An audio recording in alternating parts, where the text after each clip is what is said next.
ఓం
ప్రజ్ఞానాం సుప్రతానైః స్థిరచరనికరవ్యాపిభిర్వ్యాప్య లోకాన్ భుక్త్వా భోగాన్ స్థవిష్ఠాన్ పునరపి ధిషణోద్భాసితాన్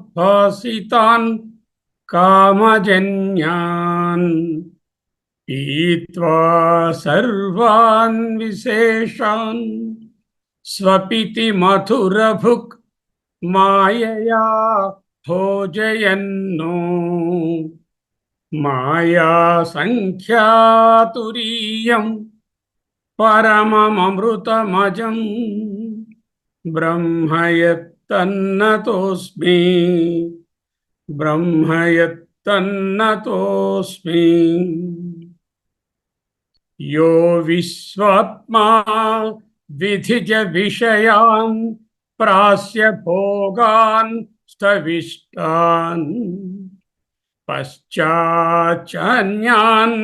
స్వమతి విభవాన్ జ్యోతిషా స్వేన సూక్ష్మాన్ సర్వానేతాన్ పునరపి శనైః స్వాత్మని స్థాపయిత్వా హిత్వా సర్వాన్ విశేషాన్ విగత గుణగణః పాత్వసౌ నస్తురీయః పాత్వసౌ నస్తురీయః.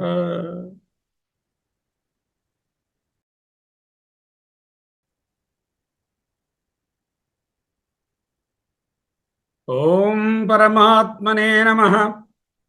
ఓం శ్రీమండూకర్షయే నమః. ఓం శ్రీ గౌడపాదాచార్యాయ నమః. ఓం శ్రీ శంకర గురవే నమః. పరమ ఋషిభ్యో బ్రహ్మ విద్యా సంప్రదాయ కర్తృభ్యో వంశ ఋషిభ్యో సంహద్భ్యో గురుభ్యః నమో నమః. మాండూక్యోపనిషత్తు గౌడపాదీయ కారికా సమేత అద్వైత అధ్యయన భారతి అధ్యయనము 10వ భాగము. శ్రీమద్ శంకర భగవత్పాద కృత భాష్య సమేత మాండూక్య ప్రకరణం అయమాత్మ బ్రహ్మ. అద్వైతామృతవర్షాయ సృత్యాకాశ విహారిణే విఘ్నాయ ప్రసన్నాయ శంకరాయ నమో నమః. ఆగమ ప్రకరణం మొదటి ప్రకరణం జీవ బ్రహ్మ ఏక ఐక్యాన్ని నిరూపిస్తున్నటువంటిది. ఆగమ ప్రకరణంలో మొదటి మంత్రాన్ని మనం కొంతవరకు చూశాము. మంత్రాన్ని కూలంకషంగా మూల మంత్రాన్ని అర్థం చేసుకున్నాం. ఆ తరువాత భాష్యాన్ని కూడా 3 పేరాలు 4 పేరాలు ఉన్న దాంట్లో మొదటి పేరా భాష్యాన్ని అర్థం చేసుకున్నాం. ఓమిత్యేతదక్షరమిదగం సర్వం తస్యోపవ్యాఖ్యానం. ఓం ఇత్యేతదక్షరమిదం సర్వం తస్యోపవ్యాఖ్యానం భూతం భవద్భవిష్యదితి సర్వమోంకార ఏవ యచ్చాన్యత్రికాలాతీతం తదప్యోంకార ఏవ. ఓం ఇత్యేతత్ అక్షరం ఇదగం సర్వం. ఓం అనేటటువంటిది ఈ ఒక్క అక్షరమే అంతా. తస్యా ఓంకారం యొక్క ఉపవ్యాఖ్యానం, అనాలిసిస్. భూతం పాస్ట్, భవత్ ప్రజెంట్, భవిష్యత్ ఫ్యూచర్. అంటే కాలములోనున్నవన్నీ కూడా సర్వం ఓంకార ఏవ. మరి కాలంలో లేనివో యచ్చ అన్యత్ త్రికాలాతీతం, అవి కూడా తదపి, అవి కూడా ఓంకార ఏవ, ఓంకారమే. ఓకే, ఒకసారి రీక్యాప్ చేసుకుంటాము 1-2 స్లైడ్స్లో. తర్వాత ఈనాటి భాష్య భాగానికి వెళ్తాం. మొదటి పేరా ఏం రాశారు?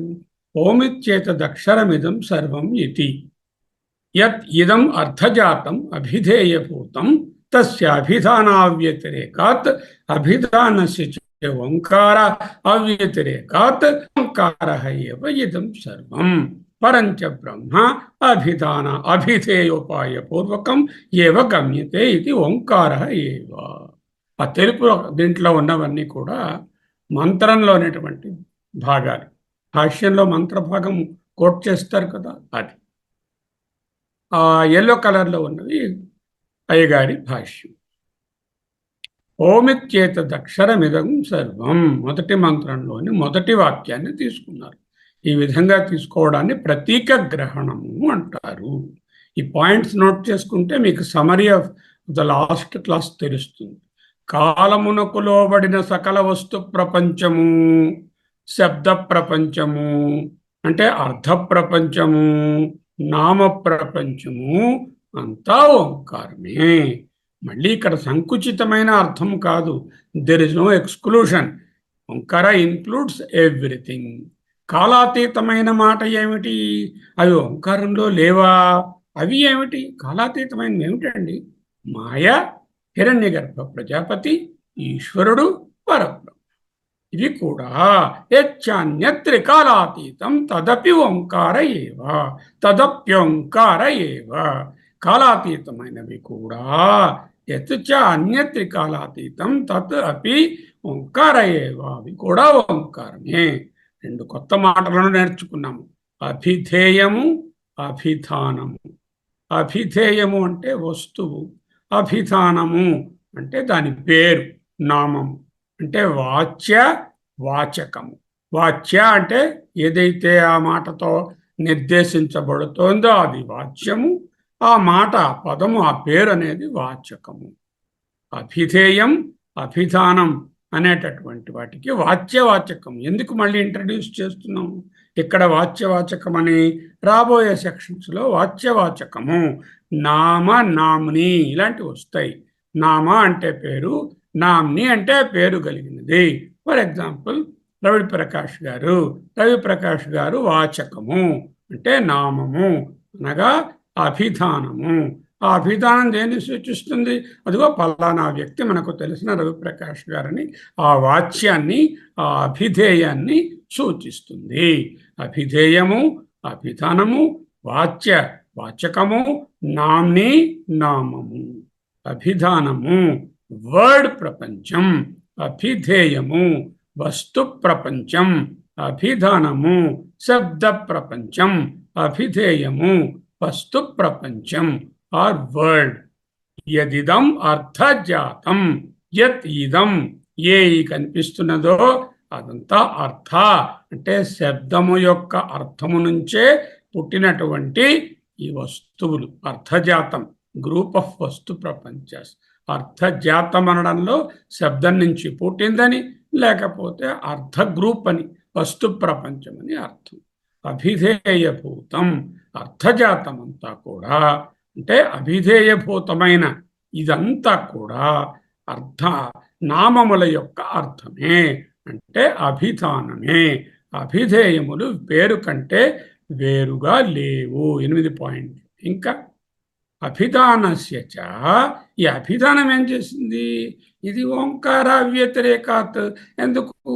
ఆ నోరు తెరిచేసరికల్లా వచ్చే శబ్దము తాలూకా రకరకాల వికల్పాలు, మార్పులే ఎంటైర్ లైబ్రరీస్. కాబట్టి అభిధానం అనేది శబ్దము కాబట్టి సర్వశబ్దములు ఓంకారం కాబట్టి అభిధానములన్నీ కూడా ఓంకారము కంటే వ్యతిరేకము కావు. ఛాందోగ్యంలో వస్తుంది. అపాగాత్ ఆదిత్యాత్ ఆదిత్యత్వం. ఆదిత్యాత్ ఆదిత్యుని నుండి అపాగాత్ ఆదిత్యత్వం, ఆదిత్యుడు అనే పేరు తీసేస్తే అక్కడ ఆదిత్యుడనే వస్తువు లేదు, ఉన్నది బ్రహ్మమే. రమణమూర్తికి రమణమూర్తి అని పేరు తీసేస్తే అంటే దేహాన్ని సూచించేటటువంటి పేరును తొలగిస్తే మిగిలినది పరబ్రహ్మమే అని అర్థం. నామ ప్రపంచము లేక శబ్ద ప్రపంచము. నామ ప్రపంచమంతా శబ్ద ప్రపంచంలో ఉంది, శబ్ద ప్రపంచమంతా ఓంకారంలో ఉంది, కానీ వేరు కాదు. అభిధానము వేరుగా అభిధేయము ఏదీ లేదు. నామమే రూపము, రూపమే నామము. అంటే వాగర్థ వివసంపృక్తౌ. వాక్ అంటే నామము, అర్థ అంటే వస్తు. ఈ నామము వస్తు ప్రపంచము ఏ విధముగా విడదీయలేరో ఆ శివాశివులు ఇద్దరు విడదీయరాని వారు. జాతి గుణ క్రియా విశేష సంబంధ రూప నామములనేవి అభిధేయానికి ఉంటాయి. పరంచ బ్రహ్మ అభిధాన అభిధేయ ఉపాయ పూర్వకం ఏవ గమ్యతే. చ మరియు పరం బ్రహ్మ ఆ పరబ్రహ్మ అభిధాన పేర్లతో అభిధేయ వాటిని ఆ పేర్లతో సూచించబడే వస్తువులతో శబ్ద వస్తు ప్రపంచం అనేటటువంటి ఉపాయ సాధన పూర్వకం ఈ నిచ్చెనను పట్టుకుని అభిధాన అభిధేయపూర్వకమైన మొదటి 3 వ్యక్తమైనటువంటి మెట్లు ఎక్కి ఆ నిచ్చెన సహాయంతో ఆ పైనున్న పరబ్రహ్మ ఏవ గమ్యతే ఇది ఓంకార. లక్ష్యార్థాన్ని విచారించాలి. ఇక్కడ ఈక్వేషన్ ఏమిటి? జీవబ్రహ్మ ఏకత్వం కాదు, ఓంకార బ్రహ్మ ఏకత్వం. ఓంకారం అంటే ఏమిటి? సకల శబ్ద వస్తు ప్రపంచం అంతా ఓంకారమే. అంటే సకల జగత్తు ఓంకారమే. ఓంకార బ్రహ్మ ఈక్వేషన్, ఏకత్వ దర్శనం. కాబట్టి మహావాక్యం లక్ష్యార్థంలో సగుణ అకారము, సగుణ ఉకారము, సగుణ మకారము, విలక్షణ నిర్గుణమైనటువంటి నిశ్శబ్దము లేక అమాత్ర. ఈ అకారము విరాట్టును, ఉకారము హిరణ్యగర్భను, మకారము అంతర్యామిని సూచిస్తుంది అని తెలుసుకున్నాం. ఆ నిశ్శబ్దము పరమాత్మను సూచిస్తుంది. అభిధేయ ఉపాయపూర్వకం పరం బ్రహ్మ ఏవ గమ్యతే. గమ్యతే అంటే జ్ఞాయతే, తెలియబడుతుంది. అవగమ్యతే, జ్ఞాయతే అన్నా అవగమ్యతే అన్నా ఒక్కటే. ఇదంతా summary of last session where we had the synopsis and detailed introduction and also Moola Mantra Visleshana plus first paragraph of the Bhashya.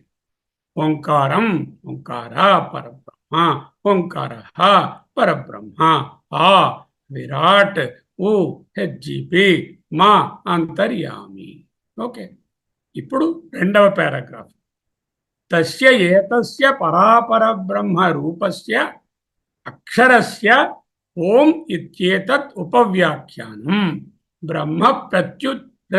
బ్రహ్మ ప్రతిపత్యుపాయత్వాత్ బ్రహ్మ సమీపతయా విస్పష్టం ప్రకథనం ఉపవ్యాఖ్యానం ప్రస్తుతం వేదితవ్యం ఇది వాక్యశేష. మంత్రంలో ఉన్న వర్డ్ ఒక్కటే, ఉపవ్యాఖ్యానం అని ఉంది. ఆ ఉపవ్యాఖ్యానాన్ని ఈయన వ్యాఖ్యానిస్తుంది. ఏమిటంటున్నారు? తస్య ఆ ఓంకారమునకు, ఆ పరబ్రహ్మమునకు, ఏ తస్య ఇదిగో ఈ దృశ్య ప్రపంచమైన శబ్ద వస్తు రూపమైనటువంటి ఓంకారమునకు, అంటే ఇది కూడా షష్ఠీ విభక్తి. పరాపర బ్రహ్మరూపస్య పరబ్రహ్మ తస్య అపరబ్రహ్మ ఏతస్య రూపస్య రూపమునకు, అక్షరస్య అక్షరమునకు, ఓం ఇది ఇవన్నీ ఓమని, తస్య వాని వీటి యొక్క ఉపవ్యాఖ్యానం. సరే, అన్ని షష్ఠీ విభక్తిలో ఉన్నాయి. తస్య ఏతస్య పరబ్రహ్మ రూపస్య అక్షరస్య ఇత్యేతస్య. అలా ఉండదాం ఉండి అన్నీ ఒకే వచనంలో, అంటే అన్నీ ఏకవచనంలోనే ఉన్నాయి, ఒకే విభక్తిలో, ఒకే లింగంలో ఉంటే దానిని ఏం చెప్తారు? సమాన అధికరణ న్యాయం. రాముడు సుగుణముల నిధి, సుందర రూపము గలవాడు, ఇవన్నీ చెప్తే ఇవన్నీ ఒకే విభక్తిలో ఉన్నాయి కాబట్టి అన్నీ ఆ రాముడిని సూచిస్తాయి. అలాగే తస్య ఏతస్య పర అపరబ్రహ్మ రూపస్య అక్షరస్య ఓం ఇత్యేతస్య ఉపవ్యాఖ్యానం. ఈ ఓం అనేటటువంటి దీనికి ఉపవ్యాఖ్యానము. తస్య అంటే దీనికి అని. ఎలా చేస్తారు అది? బ్రహ్మ ప్రతిపత్యుపాయత్వాత్ వ్యాఖ్యానం. బ్రహ్మ ప్రతిపత్తి అంటే బ్రహ్మజ్ఞానం అనే ఉపాయత్వాత్, ఉపాయము వలన, పంచమి విభక్తి. ఎలా ఉన్నది అది? ఉపవ్యాఖ్యానం అన్నారు కదా. బ్రహ్మ సమీపతయా, వెరీ ఇంటిమేట్లీ డిస్క్రైబింగ్ ద బ్రహ్మ. ఎలాగా? విస్పష్టం, చాలా క్లియర్గా, ప్రకథనం, చక్కగా బోధిస్తుంది. దీనినే ఉపవ్యాఖ్యానం అంటే. ఏమిటో చేయాలి? ప్రస్తుతం ప్రకటించబడుతుంది, వేదితవ్యం, తెలియవలసినది అని వాక్యాన్ని పూరించుకోవడం. ఉపవ్యాఖ్యానం అని అంత మటుకే ఉన్నది, ఉపవ్యాఖ్యానం వరకే. కానీ వేదితవ్యం అని, ప్రస్తుతం అని, ప్రస్తుతించబడుతోందని అక్కడ చెప్పలేదు. ఆ రెండు మాటలు మీరు కలుపుకోండిరా బ్రదర్ అంటూ ఆయన వాక్యశేష. చూద్దాం, ఈ డెప్త్లోకి పోతే చాలా బాగుంటుంది. Okay, Parabrahma is Omkara. Okay, what type of Omkara is Brahma? Not the vakyartha. వాక్యార్థంలో ఓం అక్షరము, పరబ్రహ్మము సర్వము. ఎలా అవుతుంది? లక్ష్యార్థ రూప ఓంకార ఏవ పరబ్రహ్మ. ఇదిగో జీవుడు బ్రహ్మ. జీవుడు ఈ అల్పజ్ఞుడు, ఈ శరీరం గలవాడు ఎలా అవుతాడు? వాక్యార్థంలో సరిపడదు. కాబట్టి లక్ష్యార్థాన్ని తీసుకొని చైతన్య రూపమైనటువంటి ఈ జీవునిలోని చైతన్యము, సర్వవ్యాపకమైనటువంటి చైతన్యము ఒక్కటే అనే లక్ష్యార్థ రూపంగా ఇక్కడ కూడా లక్ష్యార్థ రూప ఓంకార ఏవ పరబ్రహ్మ అంటూ నేర్చుకున్నాం. తస్య ఏతస్య పర అపరబ్రహ్మ రూపస్య అక్షరస్య ఓం ఇత్యేతస్య. చెప్పాను కదా, దీనిని సమాన అధికరణము అంటారు. సమానాధికరణం అంటే ఒకే లింగంలో, ఒకే వచనంలో, ఒకే విభక్తిలో ఉండాలి. ఇవన్నీ షష్ఠీ విభక్తిలో ఉన్నాయి, నపుంసకలింగ శబ్దాలను చూపిస్తున్నాయి. అన్ని ఏకవచనంలో.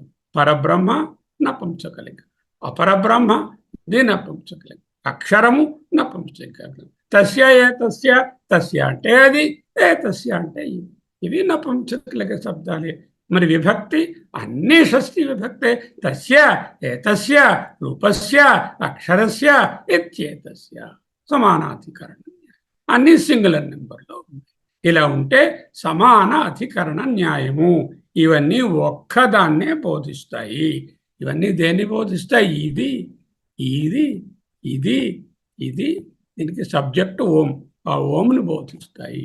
రాముడు సుగుణధాముడు, అందాల రాముడు, కోదండ రాముడు, సీతారాముడు, సేతురాముడు అని దేన్ని చూపిస్తున్నాయి? అన్నీ ఆ రాముడిని చూపిస్తాయి. అలాగే ఇక్కడ కూడా అపరబ్రహ్మ లేక సగుణ బ్రహ్మ అంటే ఏమిటి? అపరబ్రహ్మ అనగా విరాట్, హిరణ్యగర్భ, అంతర్య. మరి పరబ్రహ్మ నిర్గుణ బ్రహ్మ.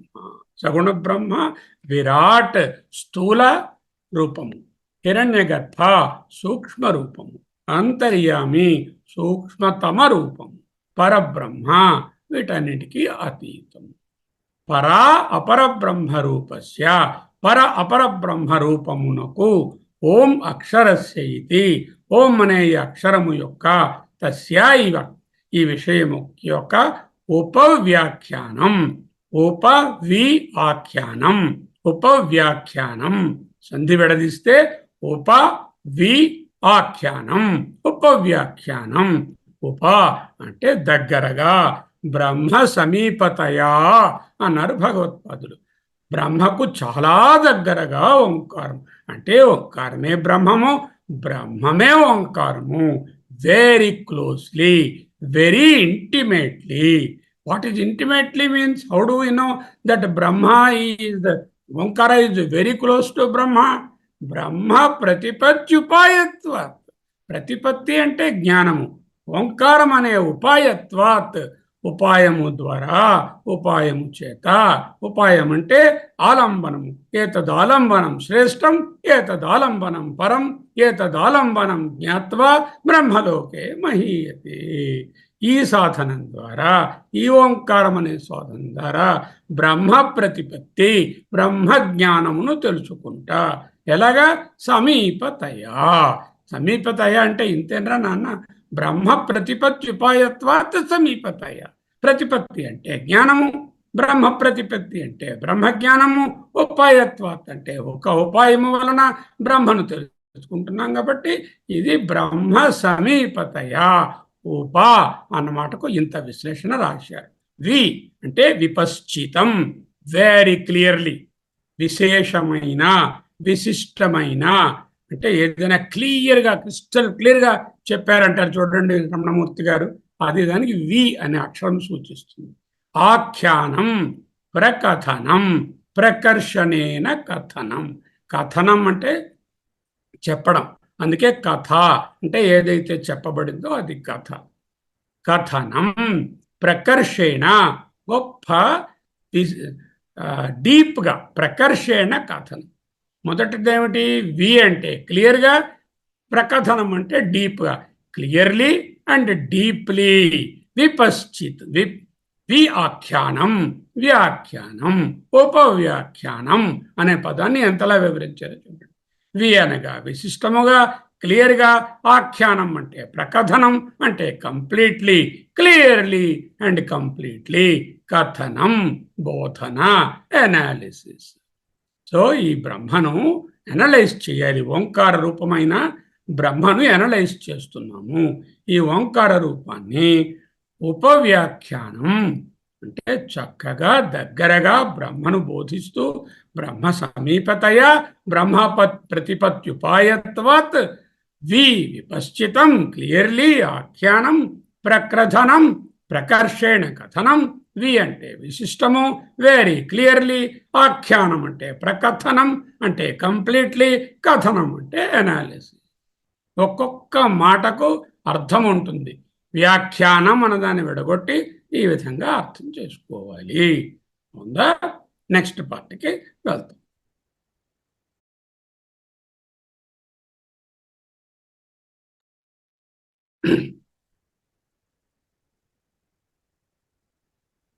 ఓకే,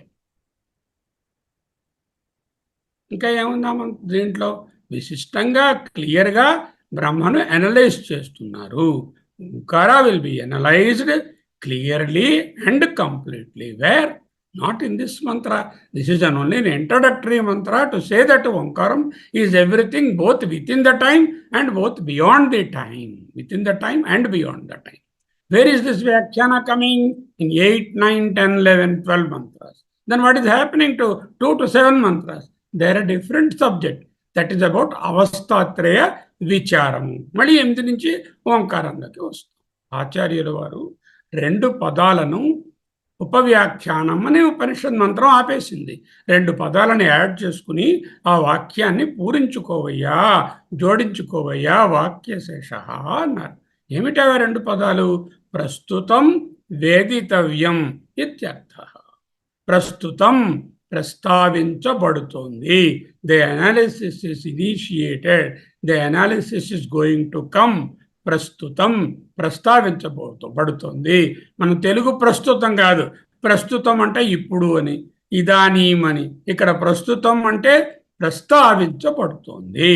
వేదితవ్యం అంటే ఇంజంక్షన్. వేదితవ్యం, గంతవ్యం, మంతవ్యం, విజ్ఞాసితవ్యం అంటే you have to, you should అనేటటువంటి ఇంపరేటివ్ వర్బ్ ఎండింగ్.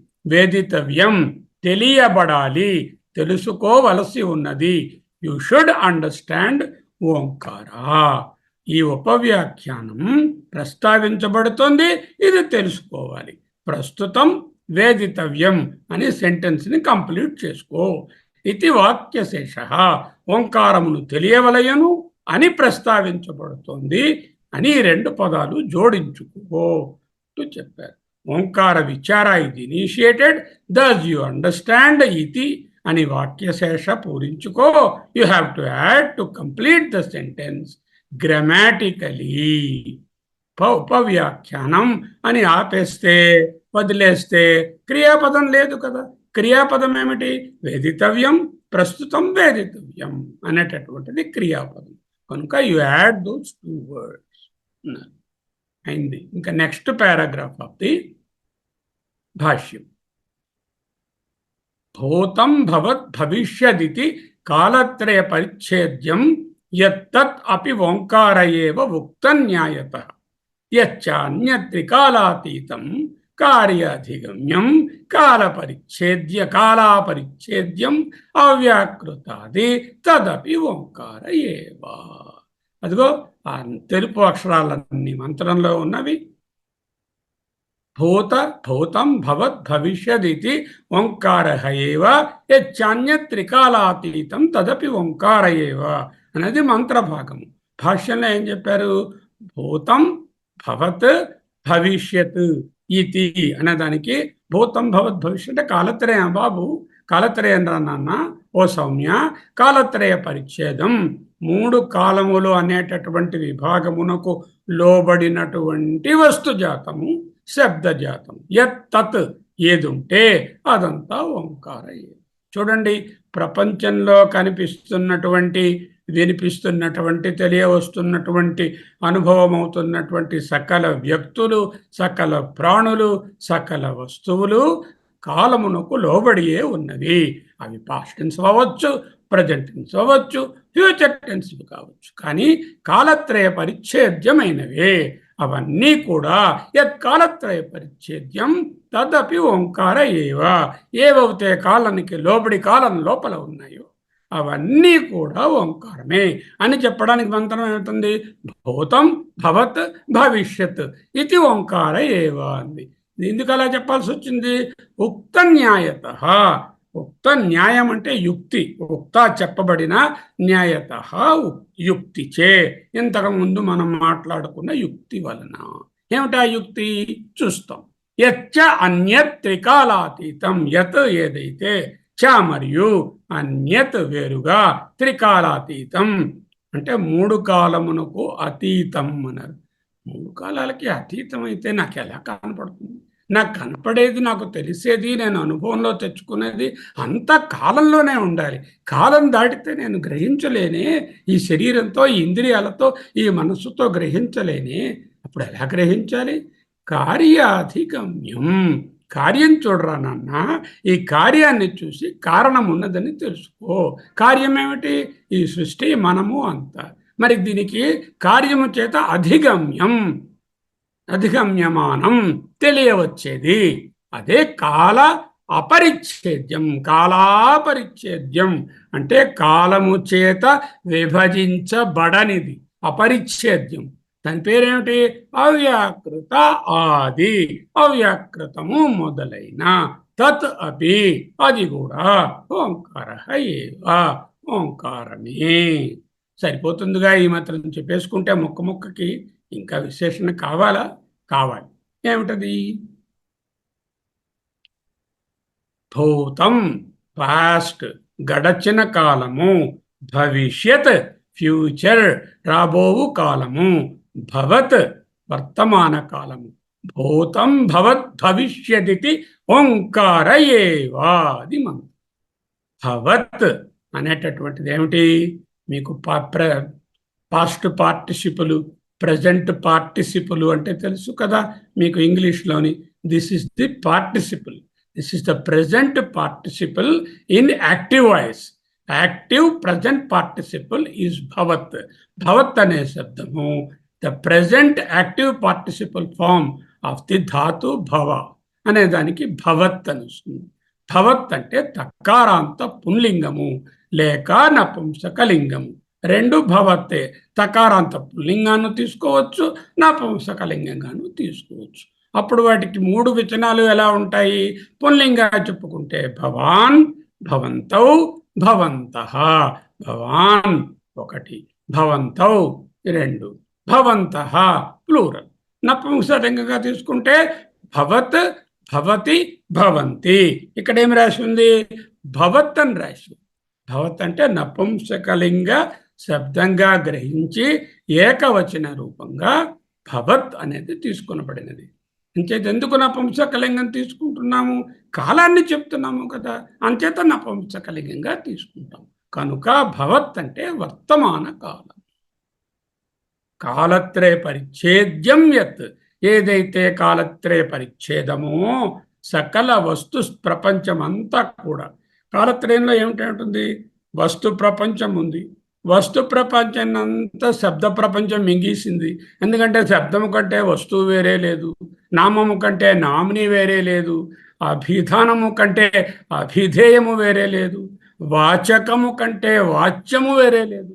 కాబట్టి సకల వస్తు శబ్ద ప్రపంచం ఏదైతే కాలత్రయ పరిచ్ఛేదము అంతా కూడా ఇవన్నీ కాలత్రయ పరిచ్ఛేదం కలిగినవే కదా.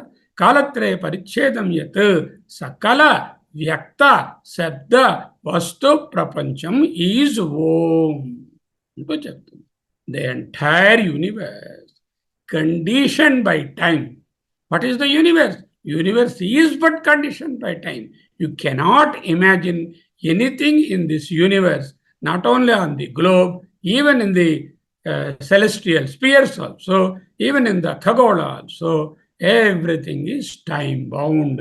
That means it is a time bound universe. కాలత్రయ పరిచ్ఛేదమైనటువంటి సకల వ్యక్త శబ్ద వస్తు ప్రపంచం తదపి అది అంతా కూడా ఓంకార ఏవా, ఓంకారమే. ఎందుకు? ఉక్త న్యాయత, ఇంతకుముందు చెప్పబడిన న్యాయము అంటే యుక్తి, లాజిక్, తర్కము. ఇంతకుముందు చెప్పబడినటువంటి తర్కము వలన. ఏమిటా యుక్తి, ఏమిటా తర్కము? ఛాందోగ్యోపనిషత్తు. మళ్ళీ ఛాందోగ్యంలో ఇక్కడ చెప్పారు కదా, ఏం చెప్పారు? వాచారంభణం వికారో నామధేయం మృత్తికేచ్చేవ సత్యం. వస్తు ప్రపంచమంతా శబ్ద ప్రపంచమే, కానీ వేరు కాదు. నువ్వేది చూస్తున్నా వాచారంభణం వికార, వాక్కుతో మాట్లాడే శబ్ద ప్రపంచమే, కానీ దాంట్లో రియాలిటీ మట్టుకు మృత్తికయే, ఆ కుండా వాటిలో. అయితే ఇక్కడ ఏమిటి కనిపిస్తున్న? శర్మ, రవిప్రకాష్, నాగరత్నం గారు, లేకపోతే రమణమూర్తి గారు, అర్జున్ భారత సభ్యులు, అన్ని ప్రాణులు ఈ వస్తువు, ఈ శబ్దాలతో చెప్పేటటువంటి నిర్దేశించబడే సకల వస్తు జాతము శబ్దము కంటే వేరు కాదు. ఈ శబ్ద ప్రపంచమే వస్తు ప్రపంచము. ఈ రెండు అభేదము అని ముందు ఛాందోగ్యంలో తెలుసుకున్నాం. అభిధేయములన్నీ అభిధానములే కనుక, నామ్నీలన్నీ నామములే కనుక, వాచకమే వాచ్యములన్నీ వాచకమే కనుక, అంటే వస్తువులన్నీ పేర్లే కనుక. అది ఉక్త న్యాయత, అది ఉక్త న్యాయం, ఉక్తమైన యుక్తి. అభిధేయములను అభిధానాలు మృంగేశాయి.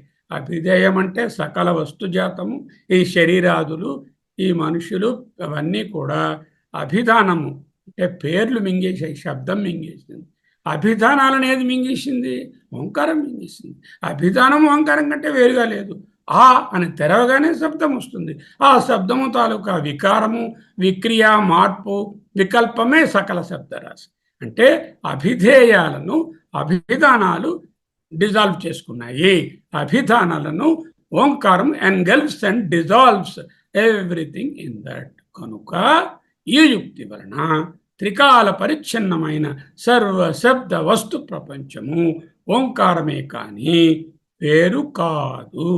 సరే, పరిచ్ఛిన్నమైనవి వేరు కాదు, మరి పరిచ్ఛిన్నము కానివి కాలాతీతమైన వాటి సంగతి ఏమిటి గురువు గారు? ఇదిగో దానికే వస్తున్నానరా. మరి కాల పరిచ్ఛేదము కాని కాలాతీతమైనవి అవి ఏవి? అటు అవి ఎలాంటివి? దెర్ ఆర్ 4 విచ్ ఆర్ కాల పరిచ్ఛేదము లేనివి. 1 మాయ, 2 విరాట్, 3 హెచ్జిపి, 4 అంతర్యామి. విరాట్ హెచ్జిపి అంతర్యామి అంటే సగుణ బ్రహ్మ. మాయ అంటే ఈ ఈ సగుణ బ్రహ్మ రూపాలు ఏర్పడడానికి కావలసినటువంటి మాయాశక్తి. వీటికి మీదనున్నది పరబ్రహ్మము. అది ఎలాగూ కాలాతీతమే. మాయా, విరాట్, హెచ్జిపి, అంతర్యామి, పరబ్రహ్మ అని కూడా రాసుకోవచ్చు. ఎందుకు పరబ్రహ్మ గురించి చెప్పక్కర్లేదు, అది అలాగూ కాలాతీతమైనది. ఇవన్నీ ఏమిటి? వ్యక్తములు. మాయా, విరాట్, హెచ్జిపి, అంతర్యామి. మాయా కనిపిస్తుంది, అవిద్య అంత. విరాట్ ఇదిగో ఈ విశ్వడు వ్యక్తిలో చూస్తే. హెచ్జిపి ఇగో ఈ మనస్సు. అంతర్యామి ఈ కారణ శరీరం. సమష్టిలో విరాట్, హెచ్జిపి, అంతర్యామి. వ్యష్టిలో విశ్వడు, తైజసుడు, ప్రాజ్ఞుడు. మాయ, అవిద్య. ఇవన్నీ కూడా అవ్యక్తము. ఇవన్నీ వ్యక్తములే. ఇవన్నీ అవ్యక్తములే. ఎందుకు? మాయ డైరెక్ట్గా కనబడదు, విరాట్ కనబడడు, హిరణ్యగర్భ డైరెక్ట్గా తెలియడు, అంతర్యామి డైరెక్ట్గా తెలియడు. అంచేత అవ్యక్తములనే ఒక్క మాటతో వీటిని చెప్పవచ్చు. తదపి ఓంకార ఏవ, అవి కూడా ఓంకారమే. యచ్చ అన్యత్ త్రికాలాతీతం, ఇంకా ఏదైతే వ్యక్తము కంటే అన్యత్ అంటే వేరుగా, త్రికాలాతీతం, కాల అపరిచ్ఛేద్యం, కాలాపరిచ్ఛేద్యం అని రాశారు. కాల అపరిచ్ఛేద్యం, కాలము చేత విభజించబడని, unconditioned by time or beyond the time which are not in the fold of time. అంటే కాల పరిచ్ఛేదం లేని కానీ కార్యాధిగమ్యం. మరి కాల పరిచ్ఛేదం లేకపోతే నాకు తెలియదే. ఏదైనా కాలంలో ఉంటేనే కదా నేను గ్రహించగలను. అందుకేరా దీన్ని అవ్యక్తం అన్నాము. ఇది కార్యాధిగమ్యం, వాటి కార్యముల చేత తెలియవస్తుంది. వస్తు శబ్ద ప్రపంచమంతా కార్యము. ఈ అవ్యక్తము ఆ వస్తు శబ్ద ప్రపంచానికి కారణము. కనుక కార్య అధిగమ్యం, కార్యాధిగమ్యం, కార్యములచే తెలియచున్న కారణ స్వరూపమైన ఏమంటారు రాశారు? అవ్యాకృతాది. అవ్యాకృతం అంటే మాయ. ఆ మాయ మొదలైనవి అన్నీ అవేవి? మాయ, విరాట్, అంతర్యామి, హిరణ్యగర్భ బ్రహ్మ, పరబ్రహ్మ. ఇవన్నీ అవ్యాకృతాదులు. అవన్నీ కూడా ఓంకారమే. చూసారా ఇంత చక్కగా చెప్పారు. మాయా, విరాట్, హెచ్జిపి కూడా యాడ్ చేసుకోండి. ఇక్కడ ఆయన కూడా ఉన్నారుగా మధ్యలో, సూక్ష్మ శరీరం. హెచ్జిపి, అంతర్యామి, పరబ్రహ్మము ఇవన్నీ అవ్యాకృతములు. అవి కూడా ఓంకారమే. ఒక క్వశ్చన్ వస్తుంది, మాయ అనేది కాలాతీతమా, కాలం లోపల ఉన్నదా అనేటటువంటి ఒక ఆశంక. అంటే ఓ పూర్వపక్షం లేక ఒక ఇన్క్విజిటివ్ స్టూడెంట్ యొక్క డౌట్. మాయ కాలాతీతమా, మాయ కాలము లోపల ఉన్నదా? మాయ కాలాతీతమైతే ఎలా తెలుస్తుంది? తెలియాలి అంటే కాలంలో ఉండాలి, కాల పరిచ్ఛేదమై ఉండాలి. మాయ కాల పరిచ్ఛేదము కాదు, కాలాతీతమని ఎలా చెప్పడం? ఆచార్యుల వారే టార్చ్ వేస్తున్నారు, దారి చూపిస్తున్నారు. కార్య అధిగమ్యం రా. కార్యాలు కనిపిస్తున్నాయి కదా నీకు అన్నీని. ఈ సకల వస్తుజాతము, ప్రాణికోట్లు, వాటి నామాలు, వాటి రూపాలు అవన్నీ కూడా కార్యములు కదా. ఈ కార్యములు చూస్తే వీటికి ఒక కారణం ఉందని నీకు తెలియదు? ఆ మాత్రం ఊహించుకోలేవా? Which can be inferred from the universe. The universe is కార్యం and the karana are the maya ఈ can be inferred by looking at the కార్యము కనబడుతోందంటే కారణం ఉండి తీరాలి. టేబుల్ మీద పూరి ఉందంటే ఇంట్లో గోధుమ పిండి ఉండి తీరాలి. గోధుమ పిండి ఉండాలి అంటే దానికి కారణమైనటువంటి గోధుమలు ఉండాలి. గోధుమలు ఉండాలి అంటే గోధుమలకు కారణమైన గోధుమ పైరు ఉండాలి. ఇలా ఒకదానికి ఒక్కొక్క కార్యానికి దాని మీద వెళ్ళేది కారణం. అలా వెనక్కి పోగా పోగా పోగా అసలు కారణమైనటువంటి మాయ ఉంటుంది. మాయ మన తాత ముత్తాతలకు ముత్తాత. మనం ఉన్నాం, మన తాతగారు, తాతగారికి తాతగారు, వాళ్ళకి ముత్తాత, ఇంకా అలా మీదకి. ఇవన్నీ కార్యాలు వీళ్ళందరూ. మరి మాయ ఏమిటి? కారణ వీటన్నిటికీ, కార్యాలన్నిటికీ మీదనున్నటువంటి ముత్తాత. మన ముత్తాతలను మనం చూసాము. ఏమండి చూసారా? రవి ప్రకాష్ గారు, రమణమూర్తి గారు, మీ ముత్తాత గారి ముత్తాతలను చూసారా? చూడలేదు. చూడలేనంత మాత్రాన వాళ్ళు లేరంటారా? ఉన్నారంటారా? తప్పక ఉండి ఉంటారు. వాళ్ళు ఉన్నారు కాబట్టి మా ఫాదరు, మా మదరు వచ్చారు. కాబట్టి నేను వచ్చాను.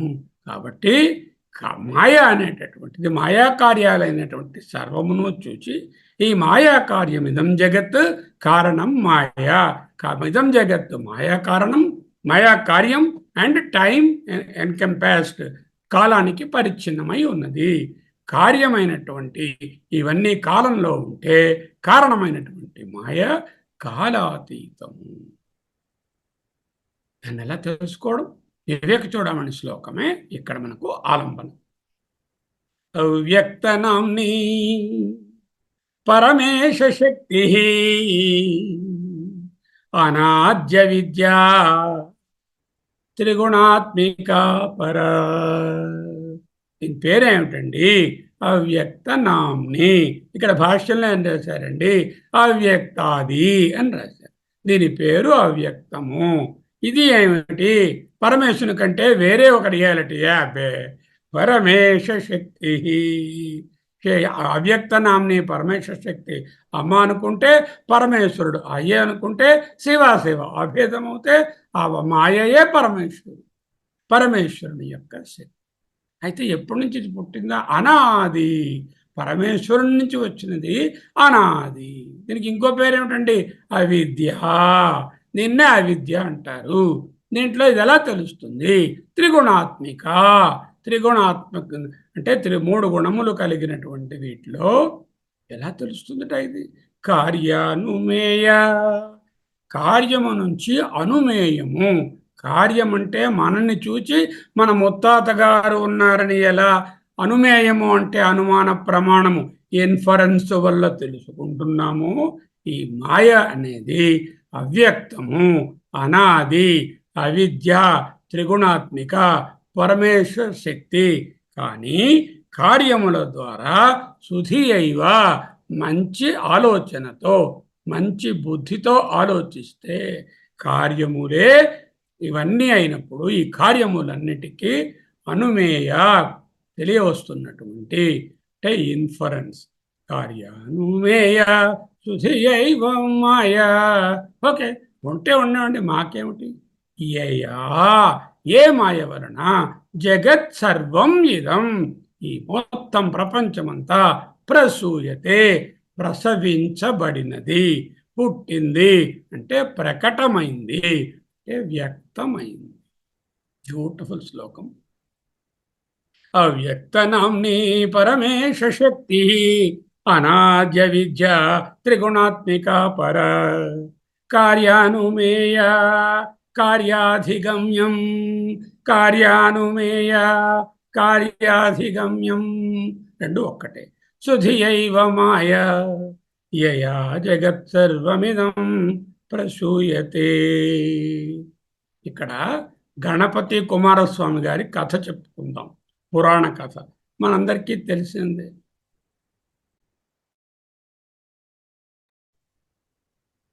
ఒకనాడు కైలాసంబున పరమశివుండు పార్వతీ సమేతుండై ఒక సింహాసనమునందు, మణిమయ సింహాసనమునందుండగా ఎవరొచ్చారు? గణపతి కుమారస్వామి ఇద్దరు వచ్చారు. నాన్న, మీ ఇద్దరికి వచ్చిన కాంపిటీషన్ రా. మీరు వెళ్ళి మొత్తం ప్రపంచాన్ని అంతా చుట్టి తిరిగి ఎవరు ముందు వస్తే, ఎవరు త్వరగా రాగలిగితే వారికి మేము స్పెషల్ ప్రజెంట్ ఇస్తాము. పురాణ కథ. కుమారస్వామి గారు ఏం చేశారు? తన నెమలి వాహనం ఎక్కి మొత్తం 3 లోకాలు, ఆయన్ని సప్త సముద్రాలు, కుల పర్వతాలు, ఇవి అవి ఊళ్ళు పట్టణాలు, ఆయన దేవుడు కదా, అన్ని దివ్యశక్తితో అంతా తిరిగి వచ్చాడు. కుమారస్వామి గారికి పాపం పెద్ద బొజ్జ, ఇంత తొండం. ఈయన వాహనం చూస్తే చిన్న ఎలుక. దీంతో వెళ్తే కాదు అని ఆయన అర్థం చేసుకున్నాడు. ఆయన కార్యాన్ని చుట్టడానికి వెళ్ళాడు. నేను ఈ కార్యానికి కారణమైనటువంటి నా తల్లిదండ్రులకు చుట్టూ తిరిగేస్తే ఆ కారణాన్ని చుట్టేస్తే కార్యాన్ని చుట్టినట్టే అయిపోతుంది కదా అని తల్లిదండ్రులకు ముమ్మారు ప్రదక్షిణం చేసి ఈయన గెలిచేశాడు. ఆయన అంటే ఏంటర్థం? గెలిపోవటములని కాదు, కార్యము కారణము అనే విభాగాన్ని బోధించుతున్నాడు. షణ్ముఖుడు అన్వేషించినది కార్యాన్ని, గణపతి అన్వేషించినది కారణాన్ని అనే పురాణ కథ ద్వారా మనము ఈ మాయ అనేది కారణమని, ఇది కార్యానుమేయమని, కార్యముల ద్వారానే మాయను పట్టుకోవాలని, ఇదే జగత్సర్వం ఇదం ప్రసూయతే అని తెలుసుకోవాలి. ఈ పురాణ కథ షణ్ముఖుడు కార్యాన్ని చుట్టాడు, గణపతి కారణమైనటువంటి జగత్కారణమైనటువంటి తల్లిదండ్రులు వాళ్ళని ప్రదక్షిణం చేశాడు. Why to teach the story? ఓంకారం ఈజ్ ఈక్వల్ టు సర్వ వ్యక్త ప్రపంచం, అవ్యక్తము కూడా. వ్యక్త అవ్యక్తము కూడా. వ్యక్తం వ్యక్త ఎందుకు? అవ్యక్తం కూడా అంటే ఓంకారము కారణము, వ్యక్త ప్రపంచమైన కార్యము అన్నీ ఓంకారమే. అప్పుడు నేను అవ్యక్తాన్ని ఉపాసించాలన్నా, అవ్యక్తాన్ని తెలుసుకోవాలన్నా, వ్యక్తాన్ని తెలుసుకోవాలన్నా తీర్థయాత్రలు, కొండలెక్కడాలు, నదీ స్థానాలు, అనేక ఊళ్ళు వెళ్ళడాలు, ఇవన్నీ నేను ఎందుకు చేయడము? ఒక్క ఓంకారాన్ని నేను ఉపాసిస్తే సర్వవ్యక్త ప్రపంచాన్ని, అవ్యక్త ప్రపంచాన్ని కూడా నేను పట్టుకోగలను, అందుకోగలను.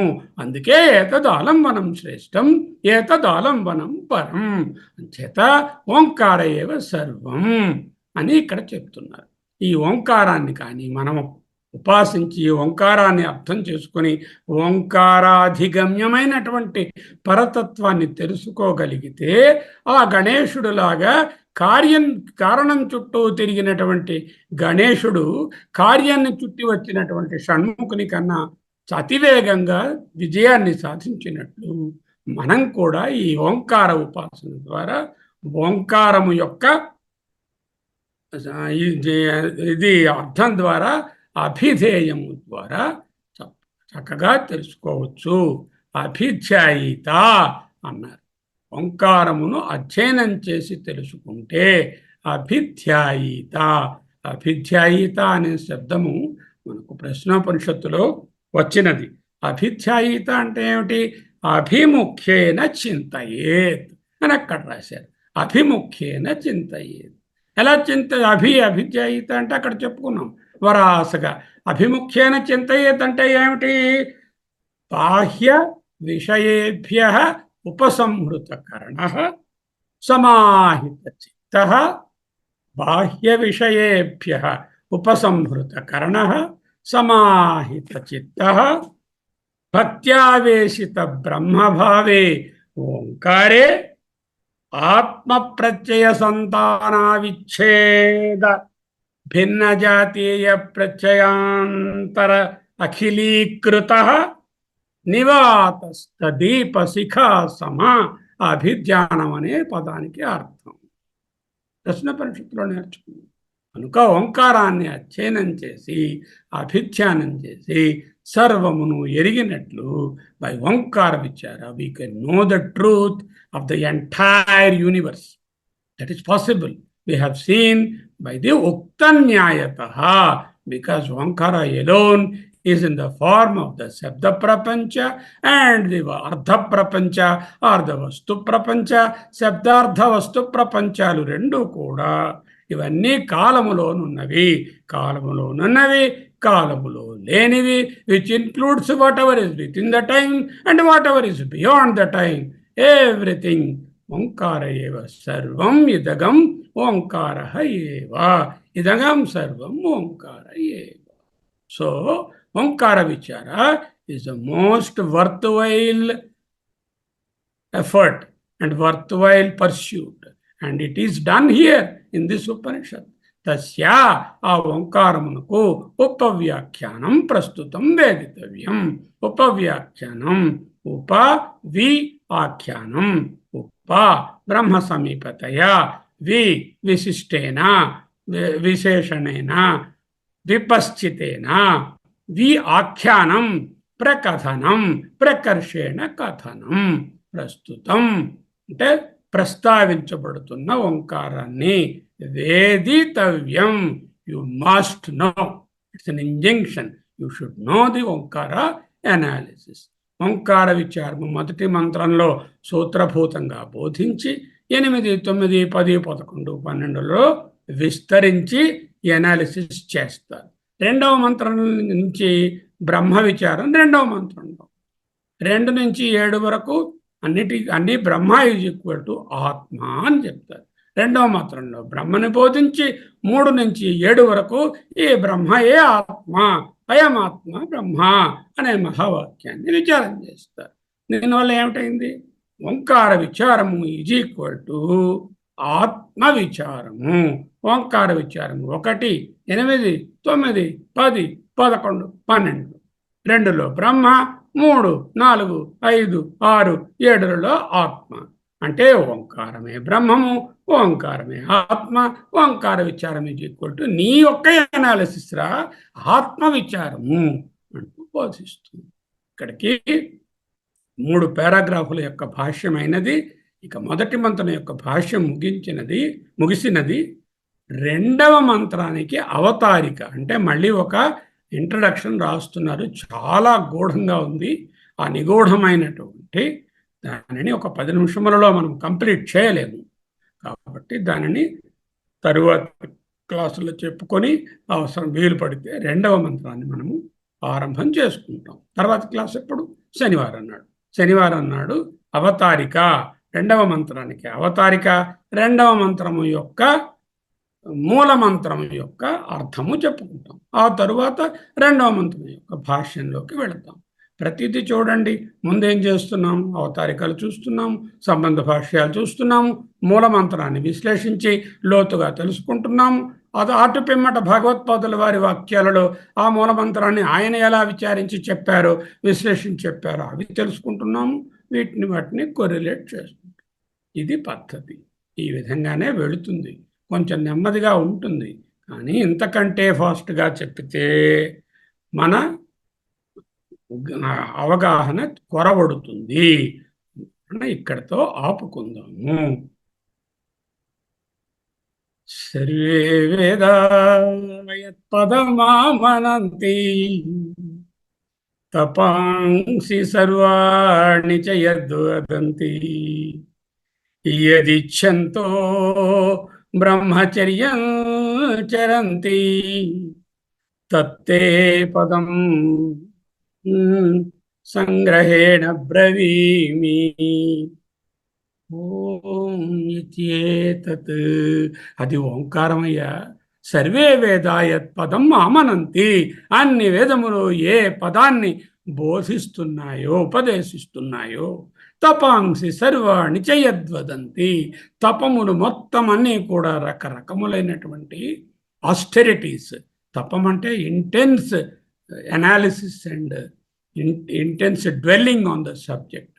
యద్వదంతి, దేనిని బోధిస్తున్నాయో, యదిచ్ఛంతో, ఏ బ్రహ్మపదాన్ని కోరి, బ్రహ్మచర్యం చరంతి, బ్రహ్మచర్యము ఇత్యాది సత్యవ్రతము ఇటువంటి వాటిలో ఉంటారు.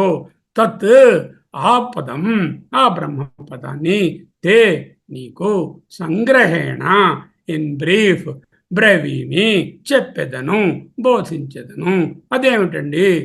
ఓం ఇత్యేతత్, దాని కంటిన్యూషను ఓం ఇత్యేతత్ ఇదగం సర్వం ఓంకార ఏవ.